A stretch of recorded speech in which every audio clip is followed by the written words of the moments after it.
నమస్తే. Welcome to listen TV. ప్రస్తుతం నాతో పాటు కాంగ్రెస్ అధికార ప్రతినిధి చెనగాని దయాకర్ గారు ఉన్నారు. మాట్లాడే ప్రయత్నం చేద్దాం. కాంగ్రెస్ ప్రభుత్వం వచ్చి ఏడాది కావస్తా ఉంది.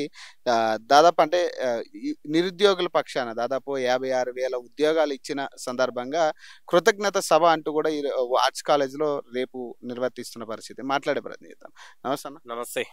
ప్రధానంగా అంటే ఎందుకు ఈ కృతజ్ఞత సభ అంటే ఏం చెప్తారు? ఇప్పుడు ఏడాది ప్రజాపాలన వచ్చిన తర్వాత కాంగ్రెస్ ప్రభుత్వం ఏర్పడిన వెనువెంటనే నిరుద్యోగులకు ఏడాదిలోనే 54,000 ఉద్యోగాలు భర్తీ చేయగలిగాం. ఇది చరిత్రలో ఒక గొప్ప అంశంగా మనం చెప్పుకోవాల్సిన అవసరం ఉంది. అంటే కేసీఆర్ హయాంలో 10 ఏళ్లలో ఉన్నప్పుడు కేసీఆర్ ఒకటేసారి డిఎస్ చేసిండు. Group 1 పెట్టలేకపోయిండు, group 2 పెట్టలేకపోయిండు. నిరుద్యోగుల్ని చాలా నిర్లక్ష్యం చేసి వాళ్ళ జీవితాలతో చెలగాటమాడిండు బీఆర్ఎస్ పాలకులు గతంలో. ఈ ప్రభుత్వం రాగానే వాళ్ళని గుండెల్లో పెట్టుకొని చూసుకొని 54,000 ఉద్యోగాలు ఇచ్చి వాళ్ళ జీవితాలలో వెలుగులు నింపినటువంటి చరిత్ర ఈ కాంగ్రెస్ ప్రభుత్వానికి ఉంది. ముఖ్యమంత్రి గౌరవ రేవంత్ రెడ్డి గారికి ఉంది. అసలు కాంగ్రెస్ ప్రభుత్వం ఇస్తానన్న 2 లక్షల ఉద్యోగాలు కదా, మరి వాటి మాట ఏంటి? 2 లక్షల ఉద్యోగాలు తెలంగాణలో ప్రతి ఖాళీలను కూడా భర్తీ చేయడానికి ప్రభుత్వం సిద్ధంగా ఉంది. అంటే నెలకు గతంలో సంవత్సరానికి వాళ్ళు 6,000 ఉద్యోగాలు ఇస్తే ఇవాళ ఈ ప్రభుత్వం వచ్చిన తర్వాత నెలకే 6,000 ఉద్యోగాలు ఇచ్చినాం. కాబట్టి ఈ ప్రభుత్వానికి నిరుద్యోగుల పట్ల ఒక నిరుద్యోగుల పక్షపాతిగా ఉంది. ఈ ప్రభుత్వం నిరుద్యోగుల కోసం ఆలోచిస్తా ఉంది. కాబట్టి గత పాలకులకు నిరుద్యోగుల గురించి మాట్లాడే అర్హత లేదు. ఉద్యోగాలు అడిగితే వాళ్ళని దాడులు చేయించినటువంటి, ఉద్యోగాలు అడిగితే ఉద్యోగాల కోసం చచ్చిపోయిన వాళ్ళని హీనంగా చూసి ప్రేమ కథల పేరు మీద వాళ్ళని కించపరిచినటువంటి, ఇదే ప్రవళిక జరిగిపోతే అశోక్ నగర్ లో ప్రేమ కథ నిరుద్యోగ కాదని హేళన చేసినటువంటి దుర్మార్గులు. కాకతీయ యూనివర్సిటీలో సునీల్ నాయక్ అని పురుగుల మంది చనిపోయింది ఉద్యోగాల కోసం. తెలంగాణలో ఎక్కడ కూడా నిరుద్యోగ ఆత్మహత్యలు లేవు, నిరుద్యోగుల పోరాటాలు లేవు, ఉద్యమాలు లేవు. ఏ ఉద్యమాలు పోరాటాలు అవసరం లేదు.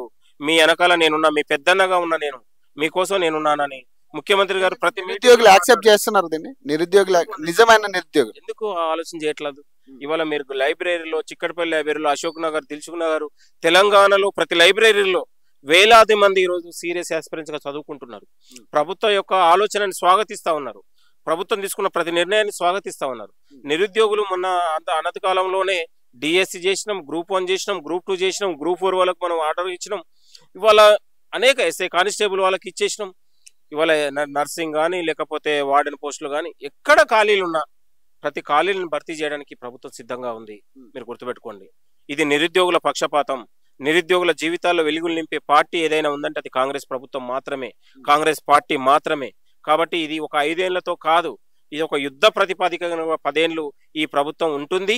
యుద్ధ ప్రాతిపదికగా కూడా ప్రతి ఖాళీలను భర్తీ చేసి తెలంగాణలో ఒక మెజార్టీగా మనం ఎన్ని సాధ్యమైతే దాదాపు ప్రభుత్వ రంగంలో, ప్రైవేట్ రంగంలో ఒక భారీ ఉద్యోగాలు ఇచ్చి తెలంగాణలో ఒక పేదరికం నిర్మూలన కావచ్చు, నిరుద్యోగ నిర్మూలన కావచ్చు, ప్రతి కుటుంబాలలో వెలుగులు నింపాలనే ఆలోచన. ఇవాళ కూడు గుడ్డ లేని పేద ప్రజల్ని కూడా దాదాపు 4.5 లక్షల ఇళ్లను కూడా మనం కేటాయించి వాళ్ళ జీవితాల్లో వెలుగులు నింపబోతా ఉన్నాం. ఆ పేద కుటుంబాలలో ఉన్నటువంటి బిడ్డలకు కూడా ఒక ఉద్యోగ అవకాశాలు వస్తే వాళ్ళ కుటుంబం బాగుపడుతుందనే ఆలోచనతో ముందుకు పోతా ఉంది. కాబట్టి ఒకవైపు గురుకుల ప్రక్షాళన కావచ్చు, ఒకవైపు నిరుద్యోగులు కావచ్చు, యూనివర్సిటీల ప్రక్షాళన కావచ్చు, అనేక రకాలుగా తెలంగాణలో విద్యకు పెద్దపీట వేసి దాదాపు 22,000 కోట్ల రూపాయలు ఇవాళ విద్యకే కేటాయించింది.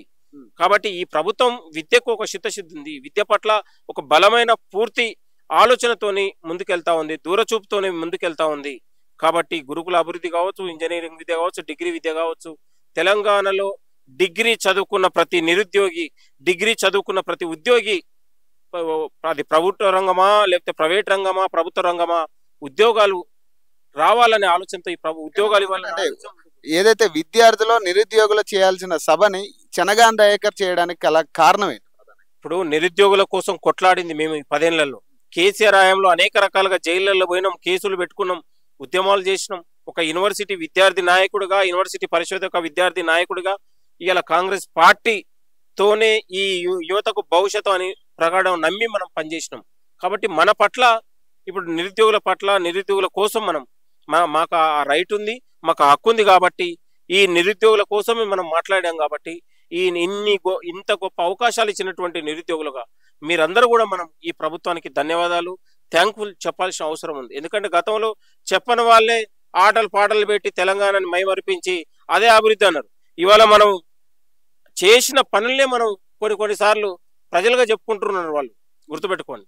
అంటే నిజమేనా? అంటే నిరుద్యోగులు దీన్ని యాక్సెప్ట్ చేస్తారనుకుంటున్నారా నిజంగా? అంటే ఆ రోజు జరగనిస్తారా అనేది ఒక చర్చ. రేపు జరిగే బహిరంగ సభకు పెద్ద ఎత్తున నిరుద్యోగులు వస్తున్నారు, హ్మ్. విద్యార్థులు వస్తున్నారు, ప్రొఫెసర్లు, మేధావులు, కళాకారులు, ఆటలు పాటలతోని ఒక తెలంగాణలో మళ్ళొకసారి ఈ ప్రజాపాలనకు, ప్రజాప్రభుత్వానికి నిరుద్యోగ యువత నుంచి ఒక పెద్ద ఎత్తున ధన్యవాదాలు, కృతజ్ఞతలు తెలుపుతూ మళ్ళా ఒక 4 ఏళ్లలో ఈ ఆశించినంత పెద్ద ఎత్తున ఉద్యోగాల భర్తీ ఉండబోతా ఉంది. మరి అదే నిరుద్యోగులు అడ్డుకుంటామని కూడా వాళ్ళు చెప్తా ఉన్నారు. కొంతమంది బీఆర్ఎస్ నాయకులు, బీజేపీ నాయకులు ఈ ప్రజాపాలన చేస్తున్న అభివృద్ధి పనులను తట్టుకోలేక, జీర్ణించుకోలేక ఏదో మొసలి కన్నీరు, నిరుద్యోగుల పట్ల మొసలి కన్నీరు కారుస్తున్నారని నటిస్తా ఉన్నారు. వాళ్ళని ఈ నిరుద్యోగ యువత నమ్మరు. ఎందుకంటే 10 ఏళ్లలో బోస పెట్టిర్రు, దగా చేసిర్రు, మోసం చేశారు. వాళ్ళకి ఇంకా కళ్ళ ముందు కళ్యాడుతా ఉన్నాయి. కాబట్టి ఈ కళ్ళబొల్లి మాటలకు, ఈ మోసపూరితమైన హామీల ప్రకటనలకు తెలంగాణ యువత ఆగం కావద్దు. మీ భవిష్యత్తు కోసం కాంగ్రెస్ ప్రభుత్వం ఉంది. మీ భవిష్యత్తులో మీ జీవితాన్ని వెలుగులు నింపాలని ఈ ప్రభుత్వం ఉంది. కాబట్టి నిరుద్యోగ యువత చదువుకున్న వాళ్ళు జ్ఞానవంతులు. ఎవరు ఏంటని ఇది నిరుద్యోగ యువతకు తెలియదా? కాబట్టి దాని గురించి ఆలోచించాల్సిన అవసరం లేదు. కొంతమంది ఎవరు అడ్డుకుంటున్నా, ఏది చేసినా మన వాయిస్ మన ధన్యవాద సభ, బహిరంగ సభ, విద్యార్థులు, నిరుద్యోగులు స్వచ్ఛందంగా వస్తారు. వాళ్ళే రేపు అవసరం అనుకుంటే ఆ బీఆర్ఎస్ నాయకుల్ని, ఈ అడ్డుకునే శక్తుల్ని నిరుద్యోగ యువత తరిమి కొడతారు. Thank you.